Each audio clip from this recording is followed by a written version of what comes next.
Sesungguhnya sosok ini menyandang gelar Raden Mas. Di dalam darahnya mengalir kebangsawanan, atau dalam kata Rifai itu bangsawan usul. Dari jalur nenek, dari Surakarta, Sri Susuhunan Pakubuwono II. Tapi semua keraden masannya itu kemudian ditanggalkannya. Ia memang seorang raja pada akhirnya ya. Raja tanpa mahkota. Raja dalam dunia pergerakan. Leluhur dari 3 aliran politik besar di Indonesia. Islamisme, nasionalisme, komunisme. 3 penggendong aliran-aliran politik itu sesungguhnya adalah anak-anak didiknya, anak-anak kosnya yang berada di Gang Paneleh 7, Surabaya.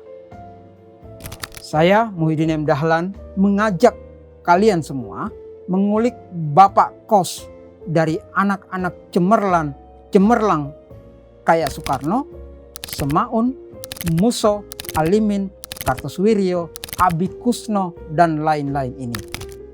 Jas Merah, Cokro Aminoto, Haji Omar Said Cokro Aminoto.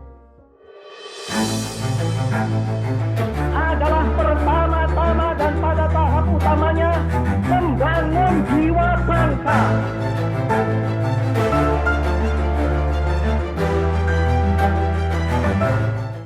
Oke, mari kita buka dengan data-data hasil Kongres Sarekat Islam terlebih dahulu.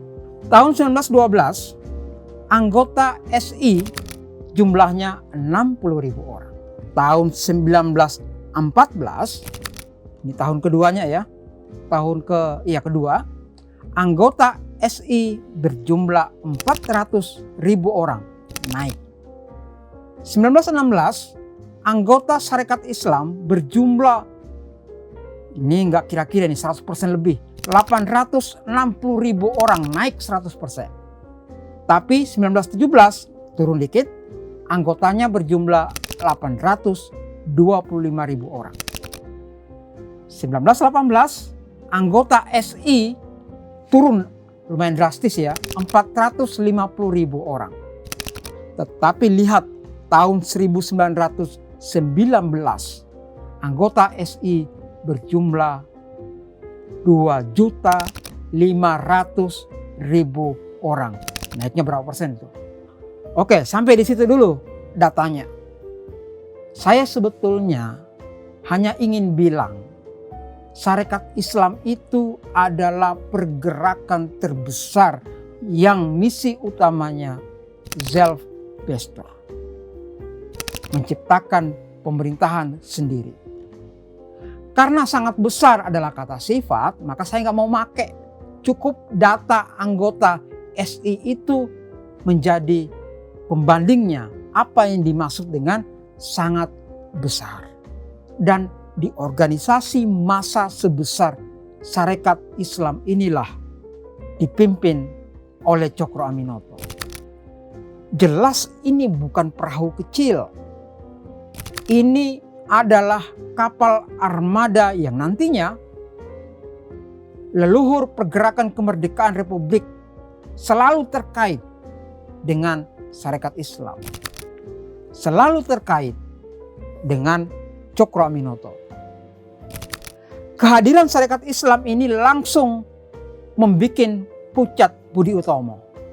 Terutama sekali saat Cokro Aminoto berhasil membuang kata dagang, itu 1912 November, dari nama Sarekat Dagang Islamiyah yang dibikin pertama kali oleh Tirto Adisuryo di Bandung dan Solo. Yang membuat Cokro Aminoto menjadi magnet luar biasa karena kemampuannya pada 2 hal. 1, dia menulis dengan cukup baik yang artinya membutuhkan kemampuan seorang jurnalis yang memiliki kepiawaian mengelola surat kabar seperti ini. Itu satu ya. Kedua, dia adalah orator mimbar yang mampu membakar massa. Dua kemampuan itu yang ia teladankan bukan hanya saat ia mengurus Sarekat Islam, tetapi keteladanan sehari-hari di saat menjadi bapak kos bagi siswa-siswa yang mondok di rumahnya. Paling tidak ada 20 orang ya yang ngekos di rumahnya di Gang Paneleh 7 yang saat ini masih ada ya rumah itu. Nama-nama yang menonjol saya sebutkan ya. Soekarno, nantinya akan menjadi seorang nasionalis PNI. Semaun, Marxisme PKI. Alimin, Marxisme PKI. Darsono, itu Marxisme PKI. Muso Munawar yang Madiun itu ya, Marxisme PKI. Kartosuwiryo, Islamisme Darul Islam yang mengharu biru Jawa Barat kemudian. Dan ada juga Abikusno Cokro Suyoso. Ya, Abikusno Cokro Suyoso. Islamisme Masyumi. Nantinya di situ nanti ada Agus Salim, Abdul Muiz dan seterusnya. Tapi paling enggak nama-nama itu. Dan seperti umumnya kos, ada aturannya. Kan semua kos ada aturannya kan. Sampai sekarang. Satu misalnya, makan malam jam 9. Dan barang siapa yang datang terlambat, enggak dapat makanan. Itu aturan pertama di kos Cokroaminoto. Yang kedua, anak sekolah ya yang kayak Soekarno ini sudah harus berada di kamarnya sebelum jam 10 malam. Gak boleh ngelayap. Kedua, aturan ketiga, anak sekolah sudah harus bangun jam 4 pagi untuk belajar. Ini kayak NTT gitu ya. Dan yang keempat, dilarang main-main dengan anak gadis. Maksudnya dilarang bawa cewek masuk kamar kos. Itu aturan main di kosnya Cokroaminoto. Jadi secara moral kos-kosan Cokro ini termasuk golongan Puritan.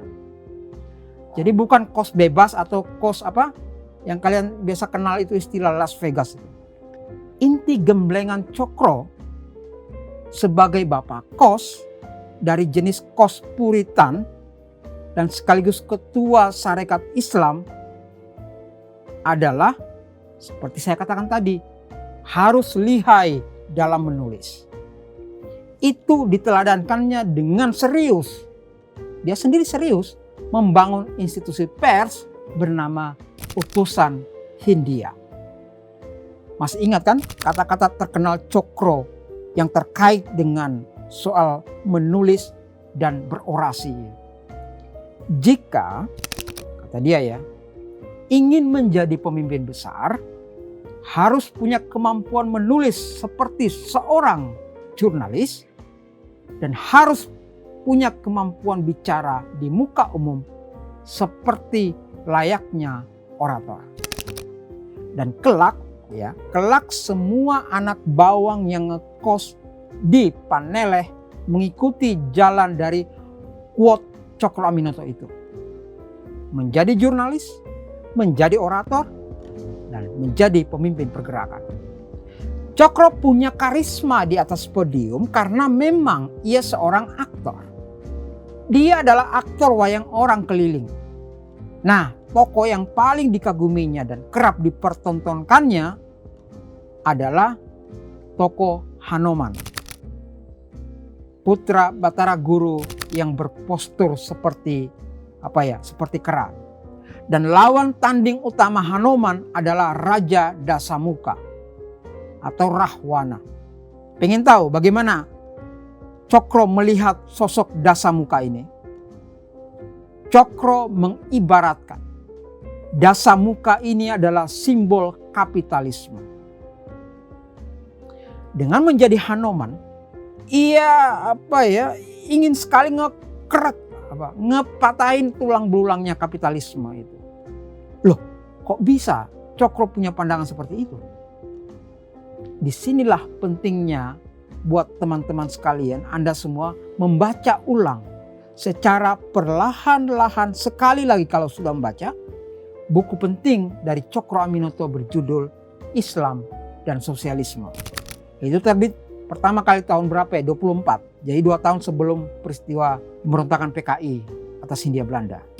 Buku ini, Islam dan Sosialisme, bukti kesadaran bagaimana Cokro sebagai nahkoda armada besar Sarekat Islam mencoba sekuat tenaga mengakrabkan sosialisme dan Islam. Saya tidak mau mengambil kesaksian Semaun ya, biasa itu. Tapi saya ingin mengambil kesaksian dari tokoh yang mungkin tidak Anda duga gitu ya. Hamka. Hamka adalah saksi mata mengikuti bagaimana pengajian Islam dan sosialisme ini dilakukan oleh Cokro Aminoto. Hamka yang saat ini film biopiknya diputar di bioskop Lebaran tahun ini, ternyata pernah ikut kursus Cokro. Sekali lagi terkait relasi antara Islam dan sosialisme. Jadi buku Islam dan Sosialisme tadi itu diambil dari materi kursus. Seperti pengajian rutin oleh ustaz-ustaz. Tapi kali ini ustaznya raja tanpa mahkota, Cokro Aminoto. Dalam mengampu Islam dan sosialisme, ini ceritanya Hamka ya. Sebagai saksi mata, Cokro mengajar dengan penuh semangat, kata dia. Sang guru, Hamka menyebut Cokro sebagai sang guru. Sang guru menguasai betul katanya materi Islam dan sosialisme itu, dan itu bagi orang seperti Hamka gitu ya, menjadi sesuatu yang sangat baru. Dia bisa menerangkan sosialisme dari segi Islam berdasarkan ayat dengan menuliskan nomor-nomor ayatnya, dengan hadisnya, dengan apalagi dengan menuliskan arti dan perawinya. Itu kata Hamka ya, kesaksiannya sebagai anggota pengajian Islam, sosialisme Islam itu. Sebagai guru, Cokro membuat pelajaran agama menjadi sangat menyenangkan. Jauh dari cara belajar agama yang didapat oleh Hamka misalnya ya, dari Sumatera Barat yang masih sangat tradisional, konservatif. Di kursus itulah Hamka melihat Cokro tidak sekalipun, kata dia, mencela Karl Marx, mencela Engels, bahkan berterima kasih kepada keduanya. Karena teori mereka, materialisme, dialektika, historis, itu justru menambah jelas bagaimana kesatuan sosialisme yang dibawa oleh Nabi Muhammad SAW. Sehingga nih kita sebagai orang Islam merasa beruntung sebab tidak perlu lagi mengambil teori yang lain lagi. Itu pengakuan Hamka sebagai murid kursus sosialisme dan Islam ala Cokro Aminoto. Sosialisme itu, kata Cokro, menghendaki cara hidup satu untuk semua dan semua untuk satu, yaitu cara hidup yang hendak menunjukkan kepada kita bahwa kita adalah yang memikul tanggung jawab atas perbuatan kita satu dengan lainnya. Umat Islam, kata Cokro, adalah orang yang sangat cakap dalam melakukan kehendak sosialisme yang sejati itu. Rasa persaudaraan, rasa persatuan dalam dunia Islam adalah adalah dasar yang sesungguh-sungguhnya bagi sosialisme.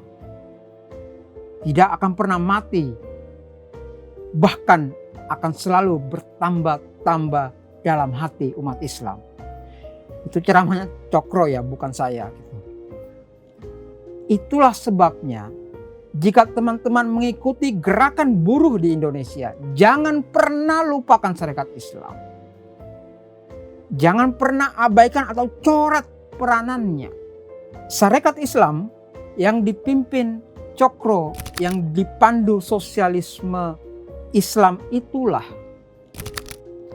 yang membuat Islam dan pergerakan buruh tidak berjarak sama sekali. Tidak berjarak sama sekali, satu padu. Zelfbestur. Itu yang selalu diagung-agungkan, didengung-dengungkan oleh Cokro. Keinginan mengurus pemerintahan sendiri. Dan ide itu tidak hanya dituliskannya, tetapi juga ia gerakkan di lapangan sosial, lewat jalur pers, lewat mimbar-mimbar rapat besar. Walau kita tahu Sarekat Islam terpecah, tetapi tidak menyurutkan bahwa Cokro adalah tokoh besar, pemimpin organisasi yang luar biasa besarnya. Cokro adalah bapak kos dari jenis kos Puritan. Karena hanya menjadi kader Puritanlah usaha memahami secara serius dan melawan kapitalisme dengan Islam, melawan dengan sosialisme bisa dilakukan secara khusyuk. Ia tidak hanya terjun langsung dalam perjuangan pergerakan, tetapi kos-kosannya sangat sukses melahirkan kader-kader yang kelak menjadi pembangun Republik Indonesia. Kader nasionalis, kader komunis, juga kader yang mencita-citakan berdirinya negara Islam. Dan kemudian dalam sejarah, ideologi tiga kader itu saling membunuh satu dengan lainnya. Insafkanlah dalam diri bahwa mereka punya alamat kos yang sama. Panele 7, Surabaya. Disambung lain waktu, saya Muhyiddin M. Dahlan, Jas Merah. Terima kasih.